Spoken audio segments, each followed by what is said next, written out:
ओम शांति। आज की तारीख है 9/9/18 और आज हम फिर से सुनेंगे मीठे मीठे प्राण प्यारे अव्यक्त मूर्तधारी न्यारे और प्यारे सूक्ष्म वतन निवासी अव्यक्त बाप दादा की ज्ञान मुरली। तो रिवाइज कोर्स की तारीख है 14/1/84 और आज की ज्ञान मुरली का शीर्षक है डबल सेवाधारी स्वतः ही माया जीत।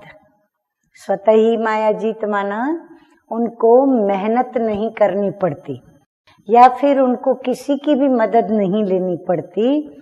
स्वयं भगवान, स्वयं बाबा, स्वयं प्रभु और साथ में ब्रह्मा बाबा उनको अपने आप उनके कार्य को देखते हुए उनको मदद सामने से करते हैं।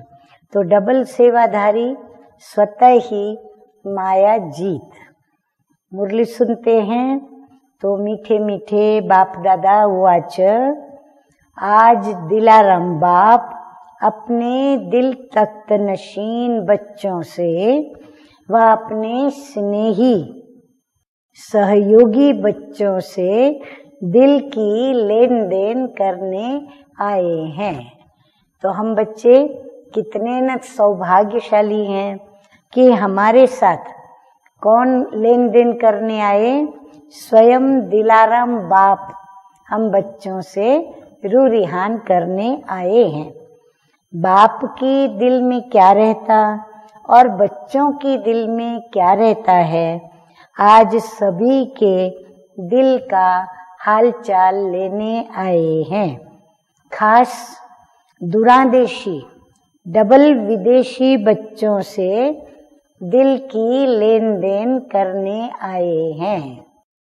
तो हमारे डबल विदेशी प्रिय भाई बहने, आप सभी ने सुना कि विशेष आज आपसे लेन देन करने के लिए बाप दादा वतन से पधारे हैं। आगे मुरली तो सुनते रहते हो, लेकिन आज रू रिहान करने आए हैं कि सभी बच्चे सहज और सरल रूप से आगे बढ़ते जा रहे हो। ये बाबा देखने आए हैं और उस विषय में बातचीत करने आए हैं। कोई मुश्किल, कोई चलने में थकावट तो नहीं लगती? थकते तो नहीं हो? किसी छोटी बड़ी बातों में कंफ्यूज तो नहीं होते हो? हाँ, देखो परम पिता है तो बच्चों का हालचाल पूछ रहे हैं। कितना अच्छा लगता है। बाबा के इन प्रश्नों से ही रूह को राहत मिलती है। जब किसी न किसी ईश्वरीय मर्यादा व श्रीमत के डायरेक्शन को ईश्वरीय मर्यादा व श्रीमत के डायरेक्शन को संकल्प में, वाणी में व कर्म में उल्लंघन करते हो तो कंफ्यूज होते हो। बाबा कहते जब कभी आपको मोह आवे, कंफ्यूज हो जाओ, सोचों में पड़ जाओ, तो ये पक्का समझ लो क्या कि कहीं ना कहीं कोई ईश्वरीय मर्यादा और श्रीमत के अनुसार हम नहीं चल रहे हैं, इसीलिए हम बहुत उलझ गए हैं या समस्या खड़ी हो गई है।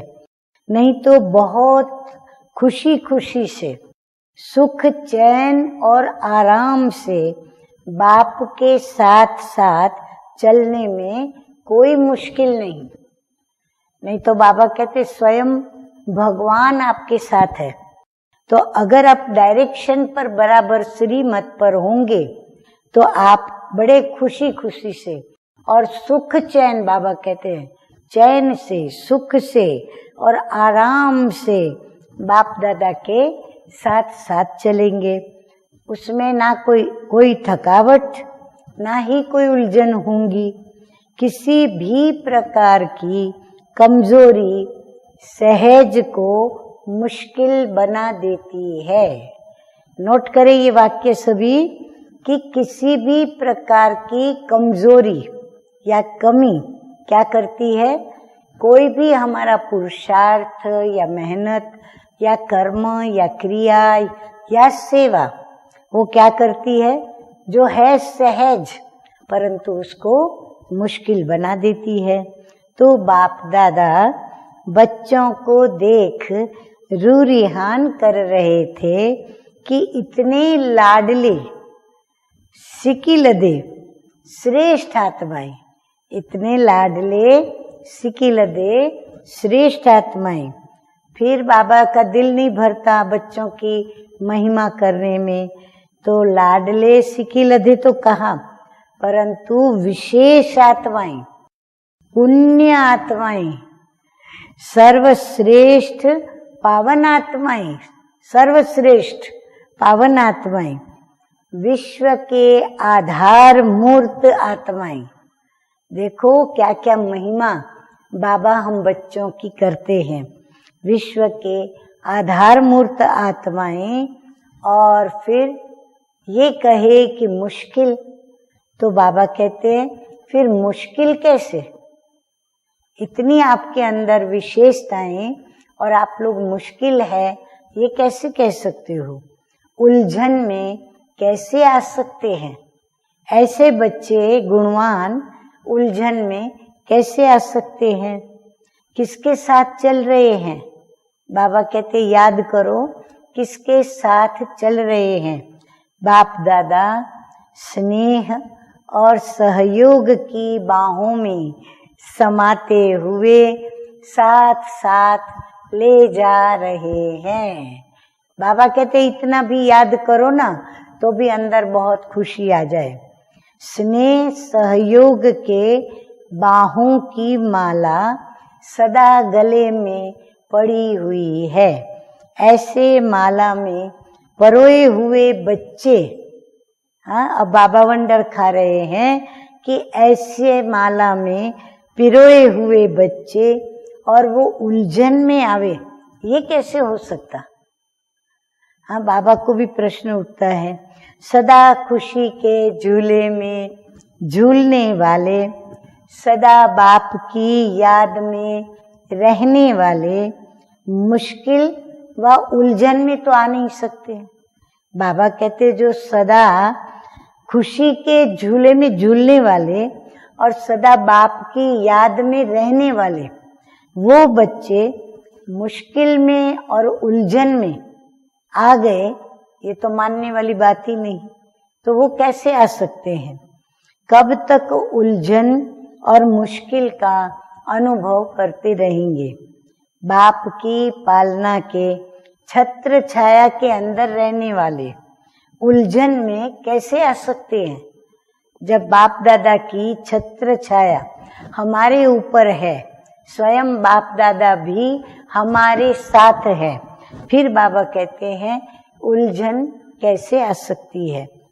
बाप का बनने के बाद, शक्तिशाली आत्माएं बनने के बाद, बाप का बनने के बाद, शक्तिशाली आत्माएं बनने के बाद, माया के नॉलेजफुल बनने के बाद, माया को भी यथार्थ पहचानने के बाद, सर्व शक्तियों सर्व खजानों के अधिकारी बनने के बाद, सभी खजानों के हम अधिकारी बनने के बाद माया व विघ्न क्या हिला सकते हैं। इतनी आपके अंदर विशेषताएं हो तो आप जैसों को क्या माया हिला सकती है। कोई नहीं जवाब दिया, नहीं। बहुत धीरे धीरे बोलते हैं। खुशी की बात तो जोर से बतानी चाहिए, सभी सुने। बोलो सदा काल के लिए नहीं, खाली अभी के लिए नहीं, लेकिन सदा काल के लिए नहीं। देखना, हाँ बाबा ने सबसे हाथ उठवाया तो देखना सभी का फोटो निकल रहा है, टेप भी भरी है आवाज की। फिर वहां जाकर बदल तो नहीं जाएंगे ना। फिर अपने अपने स्थानों पर जाकर बाबा कहते हैं बदल तो नहीं जाओगे ना। अभी से सिर्फ स्नेह के व उड़ती कला के विशेष अनुभवों के ही समाचार देंगे ना। बाबा कहते वहां जाएंगे तो क्या करेंगे? स्नेह के समाचार देंगे, सेवा के समाचार सुनाएंगे, उड़ती कला के विशेष अनुभव जो मधुबन में ही होते हैं तो वो सब समाचार उनको सुनाएंगे ना। माया आ गई, फिर गए, फिर उलझ गए, फिर थक गए, फिर घबरा गए, ऐसे ऐसे पत्र तो नहीं आएंगे ना। बाबा कहते आपकी मूंज, उलझन या कमजोरी के पत्र बाबा के पास तो नहीं आएंगे ना। जैसे आजकल की दुनिया में समाचार पत्रों में क्या खबरें निकलती है, दुख की, अशांति की और उलझनों की। पेपर खोलो तो यही सब पढ़ने को मिलता है। लेकिन बाबा कहते हैं कि आपके समाचार पत्र कौन से होंगे? सदा खुशखबरी के, खुशी के अनुभव के, कि मैंने आज ये विशेष अनुभव किया, आज मैंने ये विशेष सेवा की, आज मनसा के सेवा की अनुभूति की, आज दिल शिकस्त को दिल खुश बना दिया, नीचे गिरे हुए को मैंने उठा दिया। ऐसे पत्र लिखेंगे ना, क्योंकि 63 जन्म भी उलझे, फिर उलझे भी, गिरे भी, ठोकरें भी खाई, सब कुछ किया, और 63 जन्मों के बाद यह एक श्रेष्ठ जन्म, परिवर्तन का जन्म, चढ़ती कला से भी उड़ती कला का जन्म, इसमें उलझना, गिरना, थकना, बुद्धि से भटकना, ये बाप दादा देख नहीं सकते, क्योंकि बाप दादा के स्नेही बच्चे हैं ना। हाँ, बाबा कहते अगर बच्चे ये सब मेहनत करते हैं तो बाप दादा बच्चों की ये मेहनत देख नहीं सकते। तो स्नेही बच्चों का ये थोड़ा सा दुख की लहर का समय सुखदाता बाप देख नहीं सकते। तो समझा? अभी सदा काल के लिए बीती को बीती कर लिया ना। हाँ, सभी जानते हैं कि बाबा से राखी बंधवाना माना नया दिन, नई रात, नया पुरुषार्थ, नई मेहनत। तो फिर क्या बाबा कहते क्या सदा काल के लिए बीती को बीती कर लिया ना। जिस समय कोई भी बच्चा जरा भी उलझन में आता, वह माया के विघ्नों के वशीभूत हो जाता, कमजोर हो जाता, उस समय वतन में बाप दादा के सामने उन बच्चों का चेहरा कैसा दिखाई देता है? हाँ, जो ऐसा उलझन वाला या समस्या में आ गए, विघ्नों में घबरा गए, तो उनका चेहरा बाप दादा को वतन से कैसा दिखाई देता होगा मालूम है? मिक्की माउस के खेल की तरह। हाँ, बाबा कहते हैं जैसे मिक्की माउस का खेल होता है ना, बिल्कुल बच्चों के भी मुखड़े ऐसे दिखाई पड़ते हैं। कभी माया के बोझ से मोटे बन जाते, हाँ मोटे बन जाते, कभी पुरुषार्थ में हिम्मतहीन छोटे बन जाते। हाँ, ये सब फिजिकल बातें नहीं हैं, लेकिन ये बाबा हमें स्पिरिचुअलिटी क्या होगी हमारे अंदर वो वर्णन कर रहे हैं। मिक्की माउस भी कोई छोटा तो कोई मोटा होता है ना, मिक्की माउस तो नहीं बनेंगे ना। बाप दादा भी ये खेल देख के हंसते रहते हैं। कभी देखो फरिश्ता रूप, कभी देखो महादानी रूप, कभी देखो सर्व के स्नेही सहयोगी स्वरूप, कभी डबल लाइट और कभी कभी फिर मिक्की माउस भी हो जाते हैं। तो कौन सा रूप अच्छा लगता है? ये छोटा मोटा रूप तो अच्छा नहीं लगता है। बाप दादा देख रहे थे कि बच्चों को अभी कितना कार्य करना बाकी है, अभी कितनों को संदेश दिया है। हाँ, कि पीएम चैनल के द्वारा भी कितनों को मैसेज गया। कम से कम सतयुग की पहली संख्या कितनी होगी? 9,16,108। तो 9 लाख तो बनाओ। बाबा कहते पहले वो संदेश तो पूरा करो। बनाना तो ज्यादा है, 9 लाख से ज्यादा बनाना है। तो बनाना तो ज्यादा है, लेकिन अभी 9 लाख तो बनाओ। बीके की संख्या 9 लाख पर तो पहुंचाओ। बाप दादा देख रहे थे कि कितनी सेवा करना अभी बाकी है। जिसके ऊपर इतनी सेवा की जिम्मेवारी है वो कितने बिजी होंगे। बाबा कहते हैं जिन्होंने ये टोटल जिम्मेवारी जिनके ऊपर होगी तो वो तो कितने व्यस्त होंगे, उनको तो टाइम भी नहीं मिलता होगा। उन्हों को और कुछ सोचने की फुर्सत ही नहीं जो बैठ के प्रपंच के विषय में सोचे। जो बिजी रहता है वो सहज ही माया जीत होता है। अच्छा, बिजी किसमें है? दृष्टि द्वारा बिजी, मनसा द्वारा बिजी, वाणी द्वारा बिजी, कर्म द्वारा बिजी, संपर्क चारों प्रकार की सेवा में बिजी, मनसा और वाणी व कर्म तीनों साथ साथ हो। चाहे कर्म करते हो, चाहे मुख से बोलते हो, जैसे डबल लाइट हो, डबल ताजधारी हो और डबल वर्षा पाते हो। तो बाबा कहते हैं सेवा भी डबल चाहिए। अगर वर्षा लेते हो बाबा से तो सेवा भी उतनी चाहिए। आगे मीठे मीठे बाप दादा कहते हैं सिर्फ मनसा नहीं, सिर्फ कर्म नहीं, लेकिन मनसा के साथ साथ वाणी। बाबा कहते जो मन में सोचा वैसे वाणी से निकले, और फिर जो वाणी से निकला वो कर्म में भी आना चाहिए। यानी तीनों में एकता होनी चाहिए, तीनों साथ साथ चलना चाहिए। मनसा के साथ साथ कर्म, इसको कहा जाता है डबल सेवाधारी।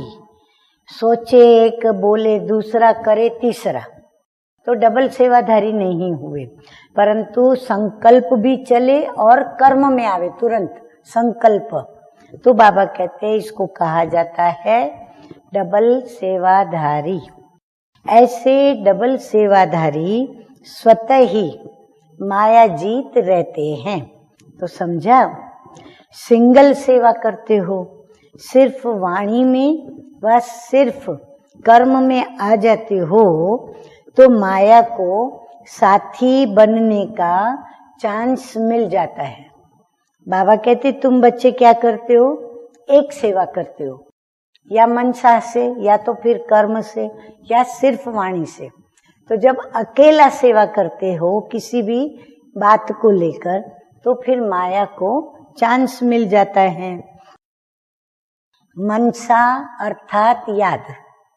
मनसा में सेवा करना माना बाबा को याद करना। याद है बाप का सहारा। तो जहां डबल है, साथी साथ में है, तो माया साथी नहीं बन सकती। एक बाबा साथी बना तो फिर माया नहीं बन सकती। सिंगल होते तो माया साथी बन जाती है। फिर कहते हो कि सेवा तो बहुत की, सेवा की खुशी भी होती है, लेकिन फिर सेवा के बीच में माया भी आ गई। कारण सिंगल सेवा की, डबल सेवाधारी नहीं बने। अभी इस वर्ष डबल विदेशी किस बात में प्राइज लेंगे? प्राइज तो लेनी है ना, तो डबल विदेशी अपना अपना जवाब बाबा तक अपनी मनसा वाइब्रेशन से आप दें। अच्छा, आगे बढ़ते हैं। आगे मीठे मीठे बाप दादा कहते हैं, तो सेवा केंद्र इस वर्ष सेवा में, स्व की स्थिति में सदा निर्विघ्न रहे। निर्विघ्न बनाने का वाइब्रेशन विश्व में फैलाएंगे तो सारे वर्ष में कोई भी विघ्न के वश नहीं होंगे। अगर ये सेवा करेंगे जैसा बाबा ने कहा, तो बाबा कहते हैं कि किसी को भी कोई विघ्न के वश होना नहीं पड़ेगा। कोई विघ्न आपको वशीभूत नहीं कर सकता। ऐसी सेवा और स्थिति में जिस भी सेवा केंद्र का एग्जाम्पल होगा उसको नंबर 1 प्राइज मिलेगी। जो बाबा ने बताई बातें, अगर कोई सेवा केंद्र इन सभी बातों में स्थिति बना करके सेवा करेगा तो वो एग्जाम्पल बनेगा। तो जो एग्जाम्पल बनेगा सेंटर, उसको बाबा कहते हैं नंबर 1 प्राइज मिलेगी। तो सभी तैयार हो जाइए, प्राइज लेने के लिए मेहनत शुरू कर दीजिए। तो ऐसी प्राइज लेंगे ना? हाँ, सभी क्या कहते हैं? जरूर लेंगे। जितने भी सेंटर्स चाहे ले, बाबा कहते कोई एक ही सेंटर ले ऐसी बात नहीं है। जितने भी सेंटर्स हैं वो ये प्राइज ले सकते हैं, चाहे देश के हों चाहे विदेश के हों, लेकिन सारे वर्ष में स्थिति में निर्विघ्न हो। निर्विघ्न हो। ये सेंटर के पोता मेल का चार्ट रखना कि हम निर्विघ्न कितने रहे। विघ्न का काम है आना, पर वो आएगा ही नहीं। अगर स्थिति अच्छी होगी तो विघ्न नहीं आएंगे। जैसे और पोता मेल रखते हो ना, कितनी प्रदर्शनियां हुई, कितने लोग आए, वैसे ये पोता मेल भी हर मास का नोट करना। ये मास सब क्लास के आने वाले ब्राह्मण, सारा परिवार ब्राह्मण परिवार निर्विघ्न रहे। बाबा कहते ऐसे नहीं खाली टीचर या निमित्त खुद निर्विघ्न रहे और क्लास परिवार ईश्वरीय वो विघ्न में चले, नहीं, वह भी निर्विघ्न रहे। माया आई, इसमें कोई ऐसी बात नहीं।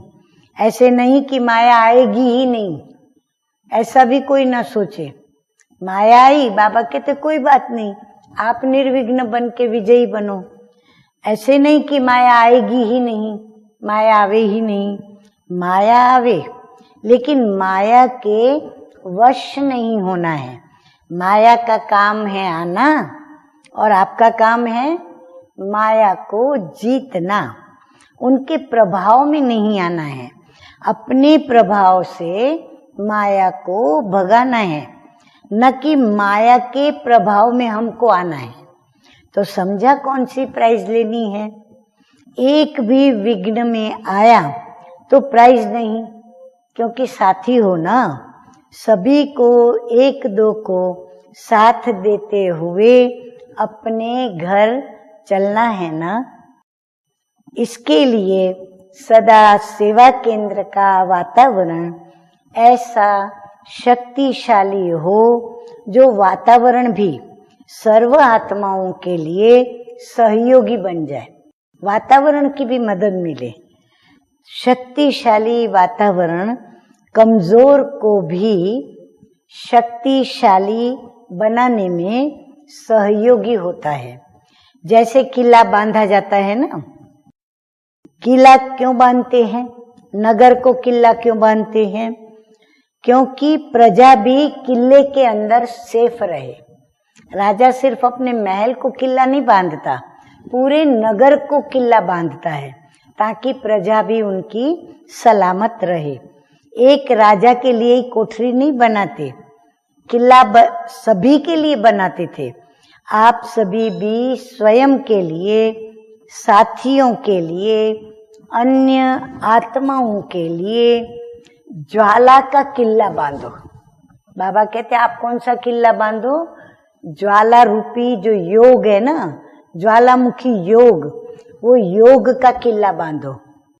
याद के शक्ति की ज्वाला हो। अभी देखेंगे कौन प्राइज लेते हैं, वर्ष के अंत में देखेंगे। न्यू ईयर मनाने आते हो ना, तो जो विजयी होंगे उन्हों को विशेष निमंत्रण देकर बुलाया जाएगा। अकेले विजयी नहीं होंगे, पूरा सेंटर विजयी हो। उस सेंटर की सेरेमनी करेंगे, फिर देखेंगे विदेश आगे आता है या देश। अच्छा, और कोई मुश्किल तो नहीं। कोई भी माया का रूप तंग नहीं करता है ना। यादगार में कहानी क्या सुनी है, सुपर्णखा उसको तंग करने आई तो क्या किया? माया का नाक काटना नहीं आता। सुपर्णखा ने क्या किया? आई तंग करने, लेकिन लक्ष्मण ने उसका नाक ही काट डाला। तो बाबा कहते क्या आप लोगों को माया का नाक काटना नहीं आता? यहाँ सब सहज हो जाता है, बाबा के घर में सहज होता है। उन्होंने तो इंटरेस्टिंग बनाने के लिए कहानी बना दी है। माया पर एक बार, माया के ऊपर एक बार वार कर लिया, बस इतना काफी है। बाबा कहते हैं एक बार वार करो बाबा की याद में। माया में कोई दम नहीं है, बाकी है अंदर की कमजोरी। बाबा कहते हैं ना, ये तो कागज का शेर है, लेकिन हम डर जाते हैं। तो ये अंदर की अपनी कमजोरी है जो भरी पड़ी है। माया तो मरी पड़ी है, थोड़ा सा रहा हुआ श्वास उसका चल रहा है। माया तो अभी ऐसी मरी पड़ी है। इसको खत्म करना और विजयी बनना है, क्योंकि अंतिम समय पर तो पहुंच गए हैं ना। सिर्फ विजयी बन विजय के हिसाब से राज्य भाग्य पाना है। इसलिए ये अंतिम श्वास पर निमित्त मात्र विजयी बनना है। माया जीत जगत जीत है ना, तो विजय प्राप्त करने का फल क्या है? राज्य भाग्य है। हम जीत गए तो हमको क्या मिलेगा? राज्य भाग्य मिलेगा। इसलिए सिर्फ निमित्त मात्र ये माया का खेल है। जीत आपकी ही है, युद्ध नहीं है, खेल है। माया के साथ तुम्हारी युद्ध नहीं है, पर अभी ये खेल है।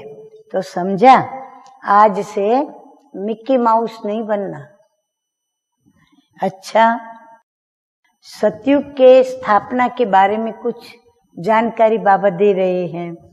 मीठे मीठे बाबा बोले कि अपने कल्प पहले वाले स्वर्ग के मर्ज हुए संस्कारों को इमर्ज करो, तो स्वयं ही अपने को सतयुगी शहजादी व शहजादा अनुभव करेंगे। और जिस समय वह सतयुगी संस्कार इमर्ज करेंगे, तो सतयुग की सभी रीति रस्म ऐसे स्पष्ट इमर्ज होंगी जैसे कल की बात है। कल हम ऐसा करते थे, ऐसा अनुभव प्रैक्टिकल अब कर सकते हो। सतयुग का अर्थ ही है जो भी प्रकृति के सुख है, वो आत्मा के सुख हैं, बुद्धि के सुख हैं, मन के सुख हैं, संबंध का सुख है। जो भी सुख होते हैं वो सब हाजिर है। तो अब सोचो, प्रकृति के सुख क्या होते हैं, मन का सुख क्या होता है, संबंध का सुख क्या होता है। तो उसे ऐसे इमर्ज करो, जो भी आपको इस दुनिया में अच्छे ते अच्छा दिखाई देता है, वो सब चीज प्योर रूप में, संपन्न रूप में, सुखदायी रूप में वहां होंगी। जितनी चीजें आपको दिखाई पड़ती है, चाहे धन कहो, मन कहो, मौसम कहो, सब प्राप्ति श्रेष्ठ ते श्रेष्ठ है, उसको ही सतयुग कहा जाता है। एक बहुत अच्छे ते अच्छी सुखदाई संपन्न फैमिली समझो, वहां राजा प्रजा समान मर्तबे होते हुए भी परिवार के रूप में चलता है। ये नहीं कहेंगे कि ये दास दासी है, ये भाषा वहां नहीं होती। नंबर होंगे, सेवा होंगी, लेकिन दासी है इस भावना से नहीं चलेंगे। परिवार की भावना, जैसे परिवार के सभी संबंध, खुश मिजाज, सुखी परिवार, समर्थ परिवार, जो भी श्रेष्ठता है वो सब है उसमें। इतना परिवार मिलजुल के चलता है। दुकानों में खरीदारी करेंगे तो हिसाब किताब से नहीं, परिवार की लेन देन के हिसाब से कुछ लेंगे तो गिफ्ट ही समझो। जैसे परिवार में नियम होता है, किसके पास ज्यादा चीज होती है तो सभी को बांटते हैं, हिसाब किताब की रीति से नहीं कि इसने किया इसलिए इसको ज्यादा दो, नहीं, चीजें आई सबको बांटो। कारोबार चलाने के लिए कोई को कोई ड्यूटी मिली हुई है, कोई को कोई, ऐसे हर एक को एक एक काम मिला हुआ है, सौंपा नहीं जाता तेरी ड्यूटी है जवाबदारी है, नहीं, अपने आप समझ के करते हैं। जैसे यहाँ मधुबन में है ना, कोई कपड़े संभालता, कोई अनाज संभालता, कोई पैसे तो नहीं देते हो ना, जो ड्यूटी निभाते हैं उनको क्या नौकर समझ के नौकरी करते हैं, तो क्या आप उनको पैसे देते हो? नहीं, ना वो नौकर हैं ना वो नौकरी करते हैं, लेकिन परिवार के सदस्य हैं तो हर एक अपना अपना काम घर का संभालते हैं। लेकिन चार्ज वाले तो है ना, कहने में तो आएगा ना कि ये इनके इंचार्ज है, निमित्त है। ऐसे वहां भी होंगे, सब चीजें वहां अथाह है, इसीलिए सब हाजिर है, वहां हर चीज वहां हाजिर हो जाती है, कमी तो है ही नहीं। जितना चाहिए जैसा चाहिए वैसा लो एक दो से, सिर्फ बिजी रहने का ही साधन है। वहां पर फिर बिजी कैसे रहेंगे, नहीं तो इसीलिए बिजी रहने के लिए हर एक को एक एक हर एक अपना अपना काम संभालता, एक दो से सहयोग लेते देते और बांटते रहते हैं। ये भी खेल पाल है, कोई हिसाब किताब किसी को दिखाना तो है नहीं कि किसको कितना दिया, कितना लिया, क्या बचत हुई, क्या कम पड़ा, कोई जरूरत ही नहीं, क्योंकि वहां अथाह है तो हिसाब रखने की कोई आवश्यकता ही नहीं। यहाँ तो संगम है ना, संगम माना एकानामी, सतयुग माना खाओ पियो उड़ाओ, मौज करो खूब। हाँ, जो कमाया है ना उसको हम खूब उड़ाते रहें, यानी खाएं पिए मौज करें और अपनी कमाई को भोगे। इच्छा मात्रम विद्या है, सब चीजें हाजिर है, इच्छा किस बात की करेंगे, न हो उसकी इच्छा होती है, पर वहां तो सब कुछ है। जहां इच्छा होती वहां हिसाब किताब करना होता कि मुझे ये चाहिए, तो देने वाला कहेगा मैं तब दूं जब आप मुझे ये दो, कमी है तो ना, तो हिसाब किताब है, नहीं तो कोई हिसाब किताब नहीं। इच्छा के कारण ही नीचे ऊपर होता है, वहां इच्छा भी नहीं कमी भी नहीं, सर्व प्राप्ति और संपन्न भी है, तो बाकी और क्या चाहिए। हाँ, कितना प्यारा सतयुग, ऐसे नहीं कि अच्छी चीज लगती तो ज्यादा ले ली, भरपूर होंगे, कम हो तो हम ज्यादा लेना, जरूरत ही नहीं, सब चीज भरपूर है, जब चाहिए वो हमारी है, दिल भरी हुई होंगी। सतयुग में तो जाना ही है ना, प्रकृति सब सेवा करेगी। तो कोई ने बीच में कहा, किसी बच्चे ने बाबा को, कि सतयुग में बाबा तो नहीं होंगे, बच्चों का खेल देखते रहेंगे ऊपर से, खेल देखेगा तो साइड में ही होगा ना बाबा, कोई तो साक्षी भी हो ना। हाँ, तो बाबा साक्षी होके खेल देखेगा तुम बच्चों का, न्यारा तो न्यारा ही रहेगा ना, उसका तो गायन ही है कि वो न्यारा है, प्यारा रहेगा, लेकिन न्यारा रह के प्यारा रहेगा। प्यारे का खेल अभी कर रहे हो ना, हाँ, बाबा के साथ वो न्यारा होके रह रहा है, तो हम उस प्यारे के साथ खेल कर रहे हैं ना। सतयुग में न्यारापन ही अच्छा है, क्यों, वहां बाबा का तो कुछ काम नहीं, बाबा क्या करेगा। नहीं तो जब आप सभी गिरेंगे तो निकालेगा कौन। हाँ, बाबा कहते हैं सतयुग में तो बाबा का काम भी नहीं, फिर द्वापर से जब गिरना शुरू होगा तो फिर आपको निकालेगा कौन, तो बाबा मदद करेगा। सतयुग में आना अर्थात चक्र में आना। बाबा कहते अगर मैं सतयुग में आ गया तो मुझे पूरा चक्र लगाना पड़ेगा। अच्छा, सतयुग में जब आप जन्म लो तब बाप को निमंत्रण देना। कितना देखो युक्ति युक्त है बाबा, क्योंकि बाबा को मालूम है हम यहाँ से जाएंगे, सतयुग में जन्म लेंगे, हमें तो कुछ याद भी नहीं होगा कि हम क्यों किसको निमंत्रण दें, कि भाई पूर्व जन्म में संगम युग था, अंतिम जन्म था, बाबा आए थे, हमको बाबा को निमंत्रण देना है, कुछ ही याद नहीं होगा। आप अगर संकल्प इमर्ज करेंगी तो फिर आएंगे। बाबा कहते वहां अगर आप संकल्प इमर्ज करोगे तो बाबा आएंगे। अब वहां संकल्प इमर्ज करने का भी नॉलेज नहीं, याद भी नहीं होगा। सतयुग में आना अर्थात चक्र में आना, तो बाबा चक्र में आना नहीं चाहता। बाप दादा को स्वर्ग की बातों में आप आकर्षण कर रहे हो, हाँ, आप बाप दादा को आकर्षित कर रहे हो कि बाबा आप स्वर्ग में आइए।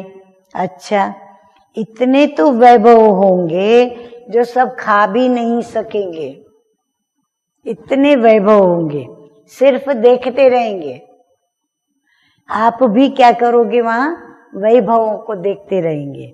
अच्छा, ऐसे सदा सर्व समर्थात्माओं को, सदा माया जीत जगत जीत आत्माओं को, सदा सहज योगी भव के वरदानी बच्चों को, डबल सेवाधारी, डबल ताजधारी, डबल लाइट बच्चों को बाप दादा का याद प्यार और नमस्ते। हम रूहानी बच्चों का रूहानी बाप दादा को याद प्यार, गुड मॉर्निंग और नमस्ते नमस्ते। तो वरदान है रूहानियत में रहकर स्वमान की सीट पर बैठने वाले सदा सुखी सर्व प्राप्ति स्वरूप भव। बाबा कहते हैं कि हर एक बच्चे में किसी न किसी गुण की विशेषता है, सभी विशेष हैं, गुणवान हैं, महान हैं, मास्टर सर्वशक्तिमान हैं। ये रूहानी नशा सदा स्मृति में रहे, इसको ही कहते हैं स्वमान। इस स्वमान में अभिमान आ नहीं सकता। अभिमान की सीट कांटों की सीट है, इसीलिए उस सीट पर बैठने का प्रयत्न नहीं करो।